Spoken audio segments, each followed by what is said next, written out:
1300 करोड़ रुपए तो अगर कुरुक्षेत्र में लगे होते तो सोने की इंटा की सड़क भी बनवा लेते। वैसे नहीं, खर्चा तो पहले भी कह रहे थे 1300 करोड़ रुपए खर्च किए हैं, परंतु 1300 करोड़ गए कहाँ उसका भी तो ब्यौरा देना चाहिए। तो उसने आरोप सही लगाया तो इनको इस्तीफा देना चाहिए, लोगों का पैसा लूट के अपने घर पर लग दे। कांग्रेस पार्टी द्वारा बढ़ती महंगाई के खिलाफ लगातार प्रदर्शन चल रहे हैं।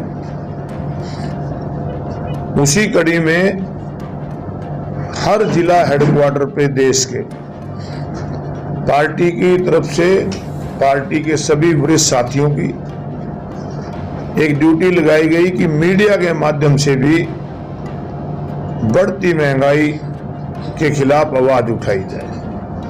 आज उसी कड़ी में आपको निमंत्रण दिया, आप आए, आपका स्वागत है।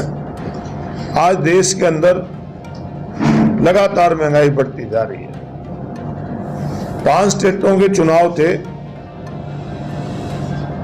उससे पहले 10 रुपए लीटर डीजल और पेट्रोल के रेट घटाए गए, परंतु जैसे ही चुनाव खत्म हुआ, चुनाव के बाद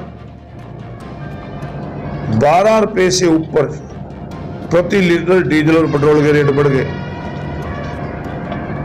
जो कमर्शियल गैस सिलेंडर है उसका रेट 250 रुपए बढ़ गया। जो घरों में इस्तेमाल होने वाला गैस सिलेंडर है उसका 50 रुपए बढ़ गया। सीएनजी के रेट बढ़ गए, हर चीज की कीमतें बढ़ी। और डीजल और पेट्रोल के रेट अगर बढ़ेंगे उसका असर हर चीज पे पड़ता है, ट्रांसपोर्टेशन के रेट बढ़ जाते हैं। तो ये सरकार जो है पूरी तरह से महंगाई रोकने में विफल हुई है। सरकार को चाहिए कि डीजल और पेट्रोल के दामों पर कमी करे, क्योंकि अगर डीजल और पेट्रोल के दाम इसी प्रकार बढ़ते रहेंगे तो हर चीज की कीमतें बढ़ती रहेंगी। आज ऐसे हालात हो गए हैं, गरीब आदमी को खाना मुश्किल हो गया। ये तो कहा करते थे किसान की आमदन डबल कर देंगे।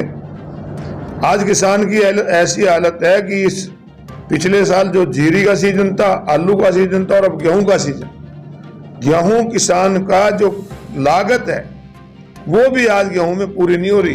गेहूं की बेमौसमी बरसात की वजह से, जल्दी गर्मी पड़ने की वजह से गेहूं की ईल्ड पूरी तरह से घट गई है, आधी भी नहीं है गेहूं। अब मंडियों में जाके देखो, आजकल के मंडियों में बढ़ा नहीं जाता था, सारी मंडियां खाली पड़ी हैं क्योंकि किसान के पास फसल नहीं। हम मांग करते हैं कि इस पे भी बोनस देना चाहिए सरकार को। और इसी प्रकार किस प्रकार से इन मुद्दों से लोगों का ध्यान हटाया जाए। एक तरफ तो केंद्र की सरकार बढ़ती महंगाई से लोगों का ध्यान कैसे हटाया जाए। केंद्र सरकार का गृह मंत्री चंडीगढ़ जाके बयान दे देता है कि जो चंडीगढ़ है ये इस पे सारे सेंट्रल के रूल लागू होंगे। और क्योंकि पंजाब में भी नई सरकार बनी है और पंजाब के मुख्यमंत्री ने भी बहुत लोगों से वादे किए हुए थे, वो भी लोगों का ध्यान हटाने के लिए पंजाब को, चंडीगढ़ पंजाब को देने की बात करके प्रस्ताव पास करने की बात करते हैं। तो चंडीगढ़ जो है वो हरियाणा प्रदेश की राजधानी है, और हरियाणा प्रदेश की राजधानी है चंडीगढ़, हरियाणा प्रदेश की राजधानी रहेगी। चंडीगढ़ जो हमारा 1966 में हरियाणा प्रदेश बना था, उसके अंदर 40-60 की रेशो में हरियाणा और पंजाब को रखा गया था। और इसके साथ साथ हमारे को पानी जो था, हमारा जो पानी पहले बागड़ा से आता था, उससे हमारा जो हिस्से का पानी था वो पूरा नहीं आता था। उसके लिए एक नई नहर प्रस्तावित की गई थी, सतलुज यमुना लिंक, कि जो पानी हरियाणा का शेर है SYL को बनाकर हरियाणा प्रदेश को दिया जाएगा। परंतु तब से लेके अब तक लगातार कोशिश के बाद भी हरियाणा प्रदेश में SYL का पानी नहीं आया। 2002 में माननीय सुप्रीम कोर्ट का फैसला हरियाणा प्रदेश के पक्ष में आया था, और उसके बाद 2004 के अंदर उस समय की पंजाब की सरकार ने एक प्रस्ताव पास करके नदी जल समझौते रद्द कर दिए थे। और उसके बाद 10 नवंबर 2016 को माननीय सुप्रीम कोर्ट ने पंजाब विधानसभा द्वारा जो प्रस्ताव था उसको निरस्त कर दिया था। हरियाणा को और केंद्र को कहा था कि नहर बनाए, परंतु हरियाणा प्रदेश का कमजोर मुख्यमंत्री जो हरियाणा प्रदेश की हितों की रक्षा नहीं कर पा रहा, जो बेरोजगारी को नहीं रोक पा रहा, जो भ्रष्टाचार को नहीं रोक पा रहा, उसकी पैरवाई करने की बजाय आज लोगों को बहकाने के लिए कहते हैं कि चंडीगढ़ हमारा, जब उन्होंने प्रस्ताव पास कर दिया। जबकि 10 नवंबर 2016 को जो फैसला आया था, मुख्यमंत्री ने सर्वदलीय मीटिंग बुलाई थी, हम सब लोग थे उसमें। उसने कहा था कि प्रधानमंत्री को मिलेंगे, राष्ट्रपति को मिलेंगे। ना राष्ट्रपति से तो मिल लिए, प्रधानमंत्री से आज तक नहीं मिले। तो आज इस प्रकार से लोगों का ध्यान कैसे बढ़ती महंगाई से हटाया जाए, इन मुद्दों को छेड़ते हैं। चंडीगढ़ का मुद्दा जहां तक है, हरियाणा प्रदेश को जब चंडीगढ़ पंजाब को देने की बात आई थी, हिंदी भाषी 107 गांव अबोर फाजिलका के हरियाणा को देने की बात आई थी, वो इशू आज तक वहीं पड़ा है। हम तो अपनी राजधानी बना लेंगे, हम 107 गांव भी दे, चंडीगढ़ को राजधानी बनाने के लिए पैसा भी दे दें, परंतु क्योंकि करना कुछ नहीं, लोगों का ध्यान कैसे बांटा जाए, ये इश्यू सरकार के उठाते हैं। कोई भी प्रदेश की सरकार बोनस दे सकती है, स्पॉट प्राइस तय करना ये केंद्र का अधिकार है। ये प्रदेश के कृषि मंत्री ये लोगों को कह के बहकावा कर रहे हैं कि केंद्र की सरकार का अधिकार है। प्रदेश की सरकार अपने खजाने से बोनस देना चाहे तो क्यों नहीं दे सकती, बोनस दे किसानों को। आज इतनी बुरी हालत है किसानों की कि किसान पूरी तरह बर्बाद हो चुका है।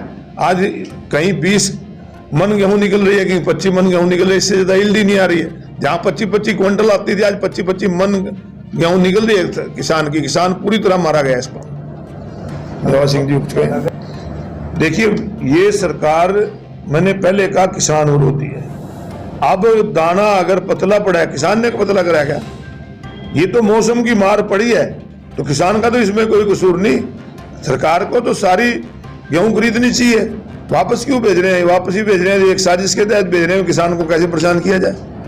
तो पंजाब की गेहूं हरियाणा में एंट्री नहीं करती है, पंजाब से हरियाणा की गेहूं हरियाणा की मंडी में गेहूं अलाउ नहीं करेंगे। एक तरफ तो ये कहते हैं कि पूरा खुला व्यापार होगा, पूरे देश में हम एक व्यापार कहीं भी अपना किसान बेच सकता है, तो फिर उनकी गेहूं क्यों रोक रहे हैं? नहीं रोकनी चाहिए।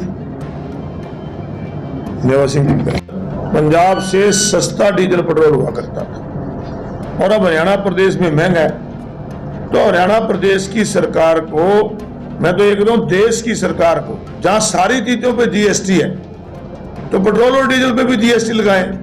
पेट्रोल और डीजल पे जीएसटी लगाएं, वैट को खत्म करें। भाई ये वैट खत्म करेंगे तो निश्चित रूप से राहत मिलेगी। आज इन्होंने पेट्रोल और डीजल को पैसे कमाने का खजाना समझ लिया कि इससे जितने पैसे लिए जा सकते हैं ले लो। आखिर ये पैसा जाता तो जनता की जेब से ही है। तो महंगाई रोकने का सबसे पहला काम डीजल और पेट्रोल के रेट कम करना है, इससे सब जगह महंगाई बढ़ती है। ये सोशल मीडिया की खबरें थी, कोई सही नहीं है। सुनते सुनते कुरुक्षेत्र की जनता ही नहीं, जो यहाँ से निकलने वाले हैं ना, उनके भी कान थक चुके हैं कि ये 2 महीने में शुरू हो जाएगी, 4 दिन में इसका टेंडर लग जाएगा। आपको याद होगा जब 31 दिसंबर को 30 दिसंबर को जब इसका टेंडर रद्द हुआ था, कहता 4 दिन में टेंडर लग जाएगा। उसको लगते लगते टेंडर को भी 4 महीने बाद लगा। तो इस प्रकार की बयानबाजी करके जनता को ये गुमराह करते हैं। सड़कें कुरुक्षेत्र की खाली एक पिपली थर्ड ग्रेड नहीं, कुरुक्षेत्र की कोई ऐसी सड़क नहीं है जिसपे आप चल सको। और जो लिपा पोती होती है, जो बना भी रहे हैं ना, वो अगले दिन टूट जाती है। अभी इन्होंने यहाँ बिरला मंदिर से आके थर्ड ग्रेड तक कंप्लीट करी थी, अब फिर उसको पाड़ दिया सीवरेज के लिए। इनकी कोई प्लानिंग ही नहीं है कि इनको करना क्या है, कैसे करना है। तो हर चीज की एक प्लान बनानी चाहिए। उसमें पहले सीवरेज पा लेते उसमें से, अब उसमें सीवरेज के लिए पोड़ दिए, फिर उसमें तारे पाने के लिए पोड़ देंगे। तो इस प्रकार कोई प्लानिंग बनाए कुरुक्षेत्र की। कुरुक्षेत्र के लोग इन सड़कों की वजह से इतने दुखी हैं कि कई लोगों ने अपनी जान गंवा बैठे हैं। खर्चा तो पहले भी कह रहे थे, वो 1300 करोड़ रुपए खर्च किए हैं, परंतु 1300 करोड़ गए कहाँ, उसका भी तो ब्यौरा देना चाहिए। कहाँ गए पैसे? वो 1300 करोड़ रुपए तो अगर कुरुक्षेत्र में लगे होते तो सोने की इंटा की सड़क भी बनवा लेते पैसे, परंतु गया कहाँ पैसा? साफ तो उस चीज का है। नगर परिषद में 18-20 साल तक ये खुद चेयरमैन रहे और आज भी गलियों का उद्घाटन कर रहे हैं, तो गलियां फिर बनी क्यों नहीं? कहाँ गया पैसा? वो उसकी जिम्मेवारी कौन है? जिम्मेवारी भी अगर ब्यौरा देने हैं तो जिम्मेवारी भी फिक्स करें, चाहे अपनी करें या अधिकारियों की करें। आज भ्रष्टाचार इतना बढ़ रहा है, उसकी जिम्मेवारी कौन फिक्स करेगा? आज नाम को जो कहते हैं दीनदयाल उपाध्याय के नाम पर हम गरीब कॉलोनियां काट रहे हैं, और उसमें एक एक गज पे 20-20 हजार रुपए का प्रॉफिट ले रहे हैं पर गज का। तो ये गरीब आदमियों के लिए कहां से होगी? हर चीज का हिसाब देना चाहिए, कहां गया पैसा उसका हिसाब जरूर देना चाहिए लोगों। जसपा नेता ने निजी स्कूलों में विधायक और परिवार की दखलंदाजी दिखाई है, फेक न्यूज। उन्होंने लगाया आरोप, एमएलए को इसके बारे में बताना चाहिए कि एक पब्लिक मैन के ऊपर उन्हीं की सहयोगी पार्टी का नेता जो चुनाव भी लड़ा, जिसने उन्हें आरोप लाया, और उसको अपना स्पष्टीकरण देना चाहिए, तो उसी दिन देना चाहिए था। इसका मतलब ये है कि उसके आरोप सही है अगर वो नहीं बोल रहे। 2 साल से कोरोना जैसी महामारी, दूसरा इस भारतीय जनता पार्टी की सरकार ने हर चीज़ की महंगाई, चाहे वो डीजल है, चाहे पेट्रोल है, चाहे गैस है, आज चाहे वो ज़रूरियात की चीज़ें हैं, कराने का सामान है, आज सरिया 9,000 रुपये क्रॉस कर चुका है, ईंट 6,500 रुपये क्रॉस कर चुकी है। इसी तरह सीमेंट के रेट, हर चीज़ के रेट कई गुना इन्होंने बढ़ाने का काम किया। और प्रधानमंत्री एक वायदा किया था 2022 तक किसान की आमदनी को दुगनी करने का काम करेंगे, लेकिन आज किसान की आमदनी दुगनी नहीं, उसकी लागत दुगनी करने का इन्होंने काम किया। आज चाहे यूरिया के रेट हैं, चाहे DAP के रेट हैं, हर चीज़ के इन्होंने रेट बढ़ाने का काम किया। और डीजल के साथ साथ हर किसान की लागत भी उस पर बढ़ती है। और पिछले दिनों बेमौसमी बरसातें, जिस तरह पूरे जनवरी के महीने में कई बरसातें यहाँ पर पड़ी, आज गेहूं का ये हालात है कि 5 क्विंटल से लेकर और 12-14 क्विंटल तक एक प्रति एकड़ गेहूं किसान की निकल रही है। इससे इस महंगाई ने इस प्रदेश की जनता की, चाहे वो किसान है, चाहे मजदूर है, चाहे वो व्यापारी है, कमर तोड़ने का काम किया। दूसरी तरफ सरकार विकास की बात करती है। आज विकास के हालात, आप प्रदेश की क्या कुरुक्षेत्र की सड़कों के हालात देख लो। दूसरा, अस्पतालों में इनके ना डॉक्टर है, ना पैरामेट्रिक स्टाफ है। सरकारी कार्यालय है जहाँ पर न सरकारी कार्यालयों में कर्मचारी है। आज जहाँ पर 50-50 कर्मचारी काम करते थे, वहाँ पर 10-10 कर्मचारी बैठे हैं, और वो भी काम के प्रेशर की वजह से, कोई बीपी का मरीज और कोई शुगर का मरीज, परेशानी की वजह से 70 बीमारियाँ उनको चिमट चुकी हैं। इसी तरह से स्कूलों में इनके मास्टर नहीं, कॉलेजों में इनके कोई लेक्चरर नहीं है।